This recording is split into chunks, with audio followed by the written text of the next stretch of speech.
Hello students, welcome to online classes of Kerala Public School. This is me Narendra Kumar and I welcome you all. जैसा आप सभी जानते हैं कि हम जो डिस्कस कर रहे हैं वो हम डिस्कस कर रहे हैं हीरोन्स फॉर्मूला क्लास 9 से चैप्टर नंबर 12.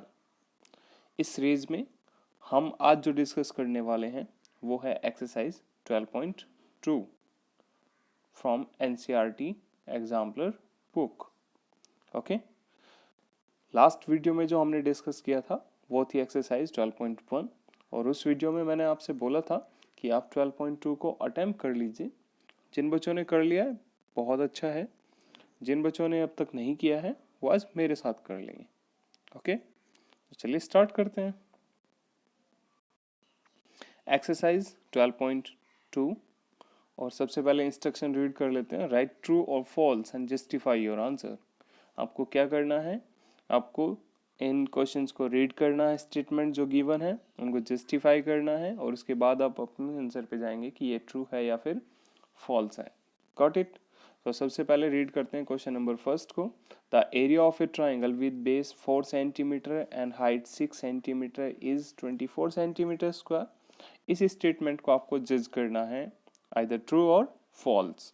ओके, तो इसको जज करने से पहले हम क्या करेंगे, हम सॉल्व करके देखते हैं और चेक करेंगे कि हमारा जो आंसर आता है इस स्टेटमेंट के आंसर से मैच करता है जो कि 24 सेंटीमीटर स्क्वायर गिवन है as a area of triangle with base 4 centimetre and height 6 centimetre.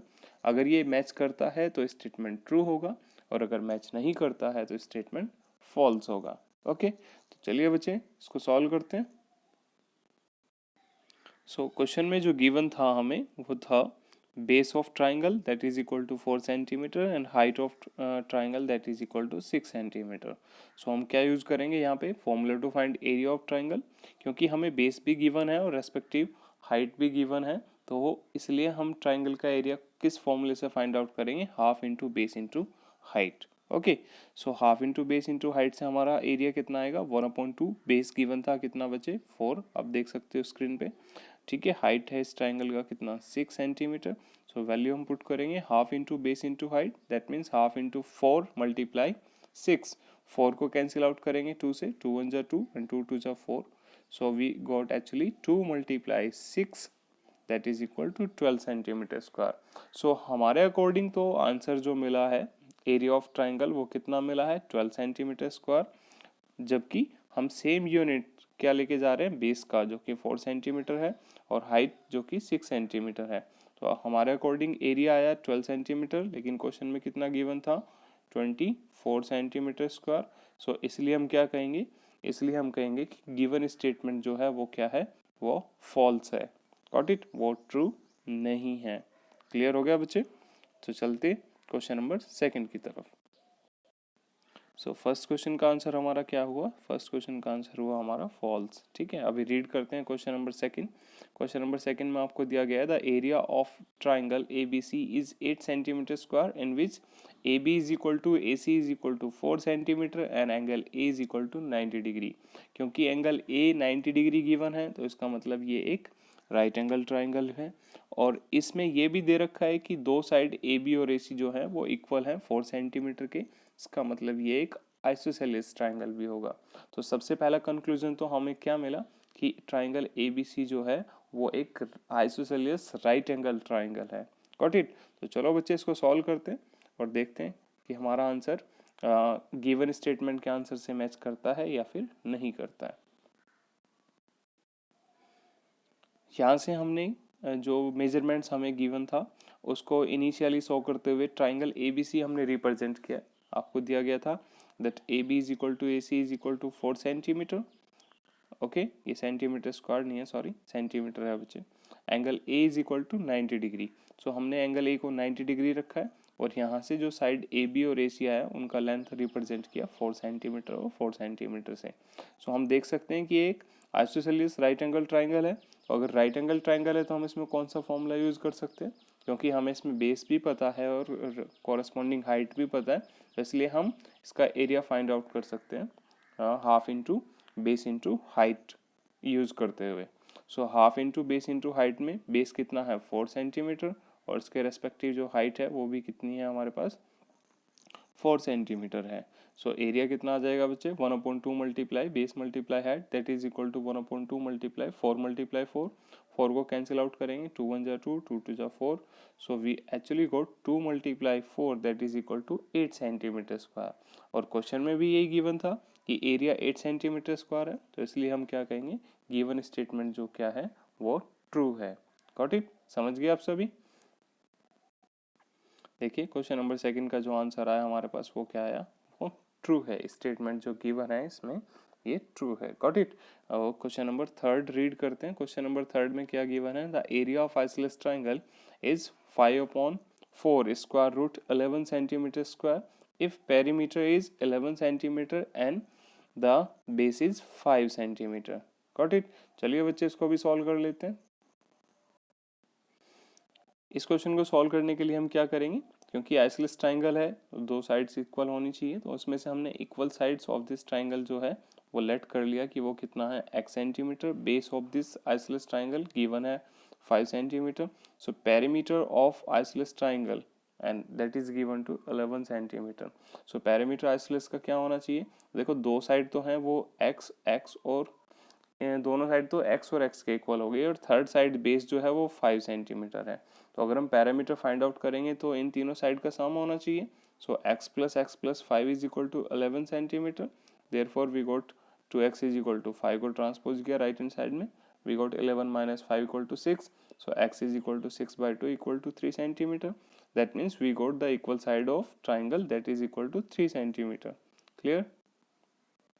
Now we have base as well as equal sides of isosceles triangle. So we will find the area of this isosceles triangle by using the formula 1/4 multiply base multiply square root 4a square minus b square, where a is the equal side of triangle and b is the base of triangle. a का value क्या है हमारे पास, अभी आपने देखा a का value आया आपके पास 3 इक्वल साइड, और बेस कितना है, बेस गिवन है बेटा 5 सेंटीमीटर।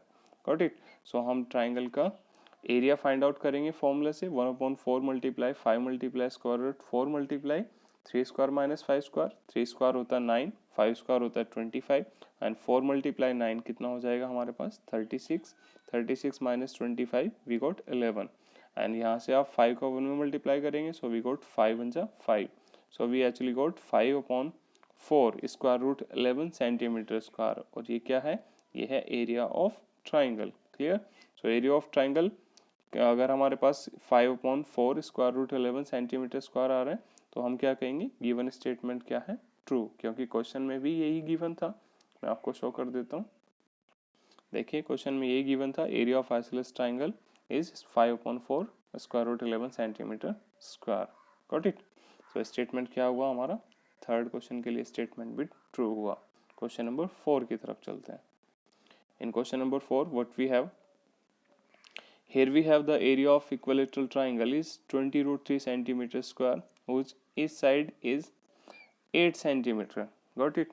बच्चे इसको आप लोग सॉल्व कर लेंगे, सीधा सा फॉर्मूला आपको यूज करना है, √3/4 multiply side square. Side given है इस ट्राइंगल का 8 सेंटीमीटर, और एरिया फाइंड आउट करके आप चेकआउट कर लेंगे कि एरिया आपका जो आया है वो 20√3 सेंटीमीटर स्क्वायर है या फिर नहीं है।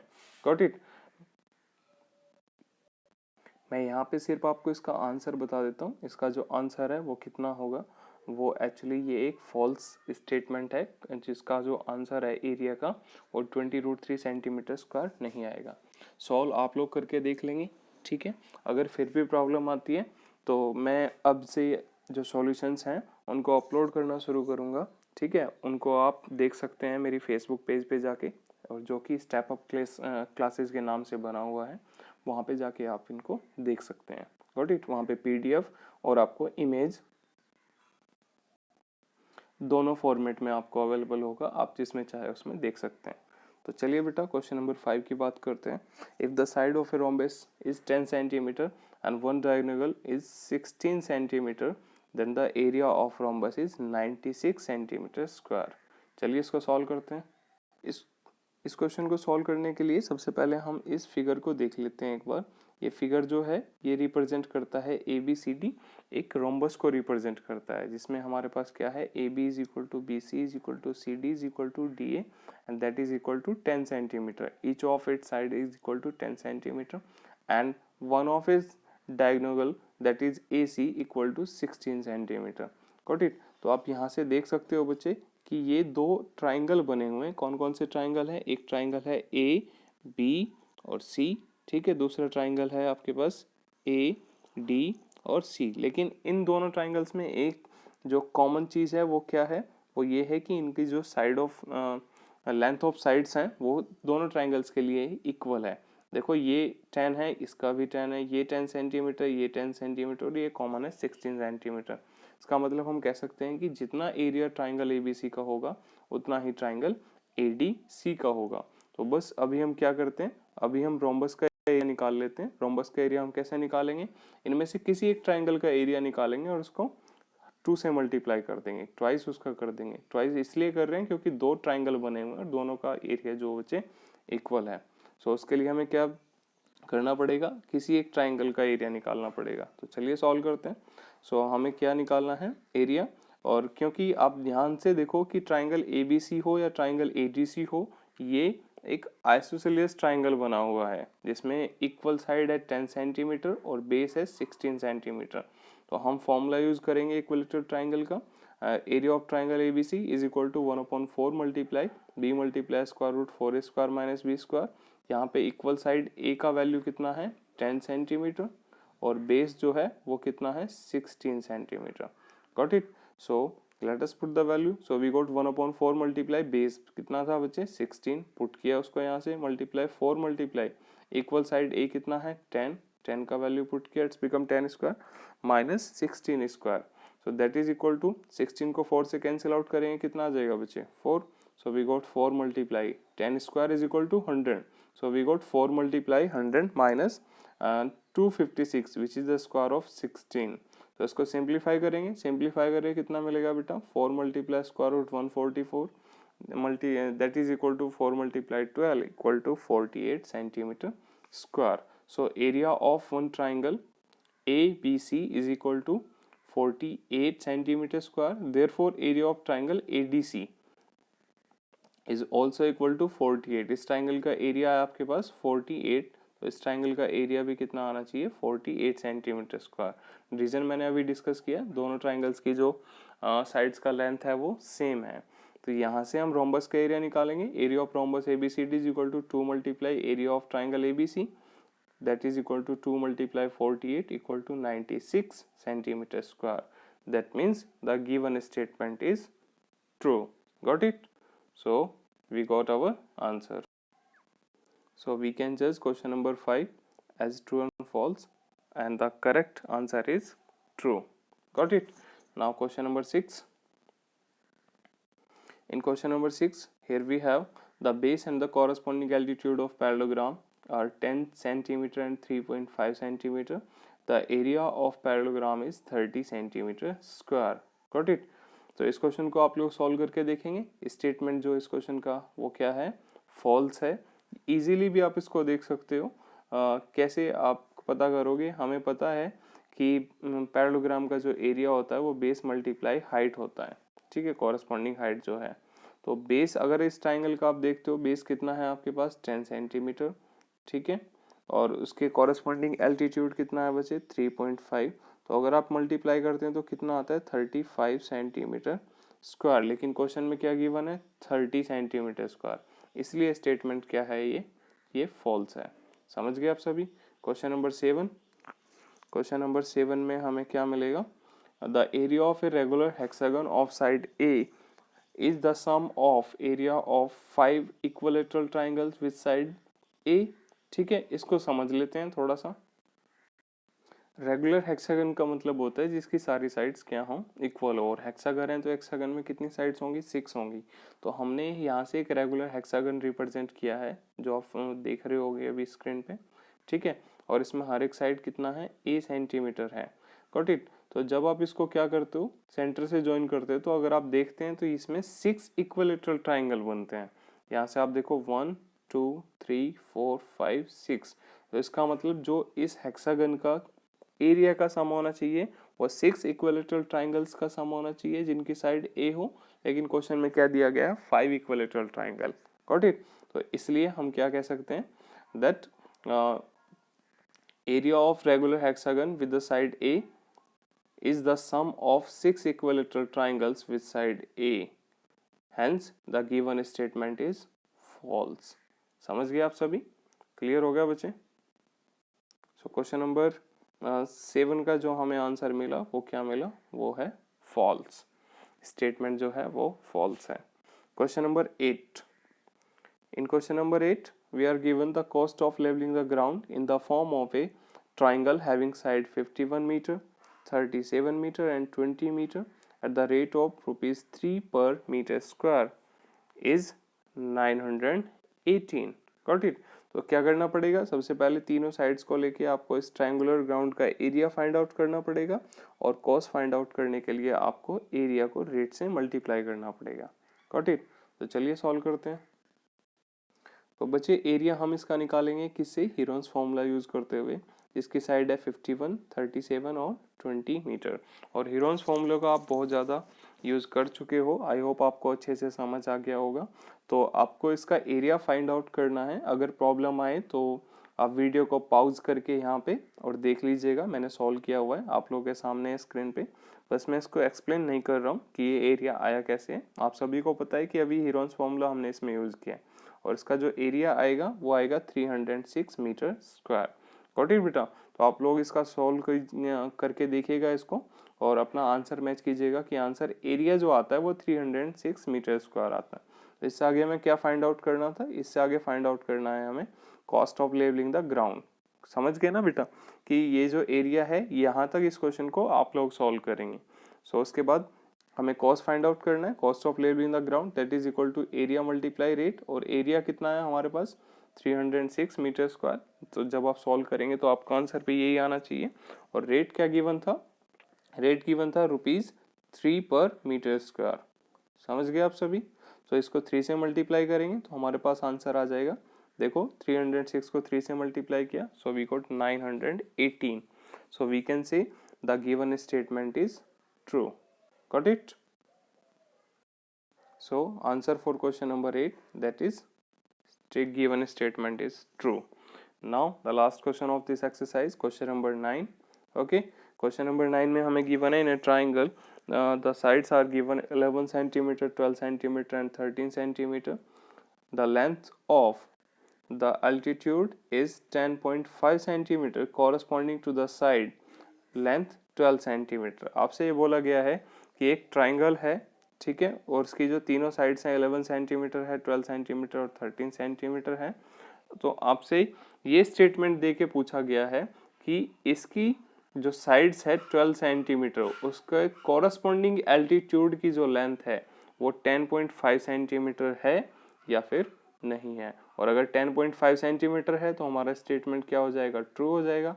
अगर 10.5 सेंटीमीटर नहीं है तो स्टेटमेंट क्या होगा? फॉल्स। तो चलिए सॉल्व करते हैं इस क्वेश्चन को। इस क्वेश्चन को भी जो एरिया फाइंड आउट करने तक का पार्ट है वो मैं आप लोगों के लिए छोड़ देता हूँ। एरिया आप लोग फाइंड आउट करेंगे हीरोन्स फॉर्मूला यूज करते हुए। तीनों साइड्स हैं आपके पास, सेमी पैरामीटर फाइंड आउट करेंगे। 18 सेंटीमीटर आ जाएगा। S minus A, S minus B, S minus C का वैल्यू निकालेंगे और हीरोन्स फॉर्मूला में वैल्यू पुट कर देंगे। ठीक है, तो सॉल्व करने के बाद आपको जो आंसर मिलेगा एरिया इस ट्राइंगल का वो मिलेगा 6 स्क्वायर रूट 105 सेंटीमीटर स्क्वायर। समझ गए बच्चे आप सभी?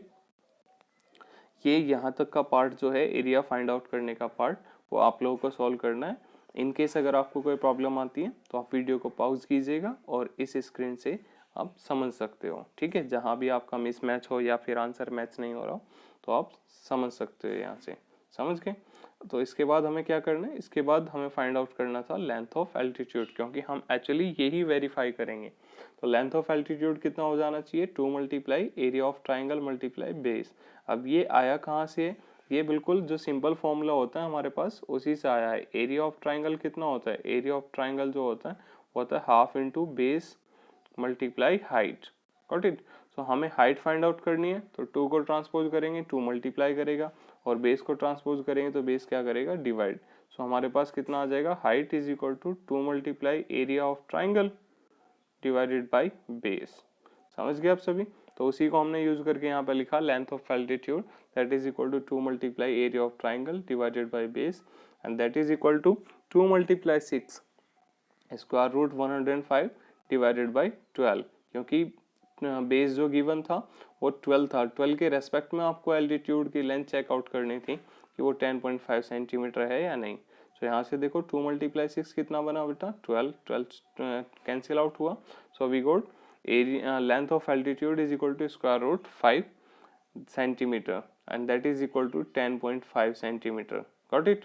सो यहाँ से हमें क्या मिला, लेंथ ऑफ एल्टीट्यूड मिला, और वो कितना मिला 10.25 centimetre. So we can say that the given statement is true. समझ गए आप सभी। तो गिवन स्टेटमेंट क्या हुआ हमारा, ट्रू हुआ। किस क्वेश्चन के लिए, क्वेश्चन नंबर 9 के लिए। समझ गए आप सभी।